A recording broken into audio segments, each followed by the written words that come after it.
అమెరికాలో శ్వేత జాతీయుడైన మిన్నో పోలీస్ అధికారి వర్ణ వివక్ష కారణంగా జార్జ్ ఫ్లాయిడ్ని హత్య చేసిన సంఘటనను పలువురు ఖండిస్తున్నారు. ఈ సందర్భంగా తెలంగాణ రాష్ట్ర అఖిల భారత శాంతి సంఘీభావ సంఘం ఏఐపిఎస్ఓ పిలుపు మేరకు రంగారెడ్డి కమిటీ ఆధ్వర్యంలో జిల్లా కలెక్టర్కు మెమోరాండం అందించారు. ఈ కార్యక్రమంలో రాష్ట్ర సమన్వయ ప్రధాన కార్యదర్శి కేవీఎల్, రాష్ట్ర ప్రధాన కార్యదర్శి కాచం సత్యనారాయణ, జిల్లా ప్రధాన కార్యదర్శి శ్రీశైలం గౌడ్, కార్యదర్శి పోలగాని రవికిషోర్ పాల్గొన్నారు. అఖిల భారత శాంతి సంఘీభావ సంఘం ఆధ్వర్యంలో, తెలంగాణ రాష్ట్ర కమిటీ ఆధ్వర్యంలో ఈరోజు ప్రపంచమంతటా అల్లకల్లోలంగా ఉన్న జార్జ్ ఫ్లాయిడ్ హత్యకు నిరసనగా భారతదేశంలో అఖిల భారత శాంతి సంఘీభావ సంఘం అక్కడ జరుగుతున్నటువంటి ఉద్యమాలకు మద్దతు ప్రకటించింది.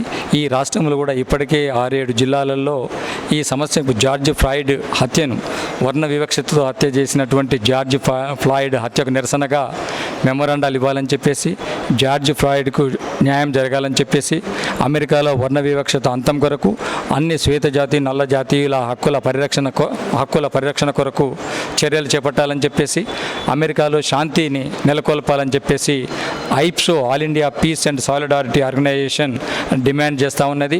ఈ రాష్ట్రంలో ఇప్పటికే అమెరికన్ కన్సులేట్ అధికారి గారికి ఐప్సో రాష్ట్ర కమిటీ పక్షాన మెమోరాండం ఇవ్వడం జరిగింది.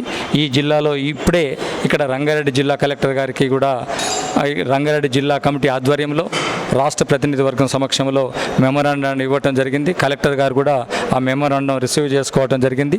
దీంట్లో ఐప్సో రాష్ట్ర general secretary KVL, Kacham Satyanarayana, Rangareddy జిల్లా కార్యదర్శి జనరల్ సెక్రటరీ శ్రీశైలం గౌడు, రవికిషోరు, భిక్షపతి, నాగేశప్ప, శ్రీనివాస్ తదితరులు కూడా ఈ ప్రతినిధి వర్గంలో పాల్గొన్నారు. ఈ పోరాటం ఇంతటితోటి ఆగదు.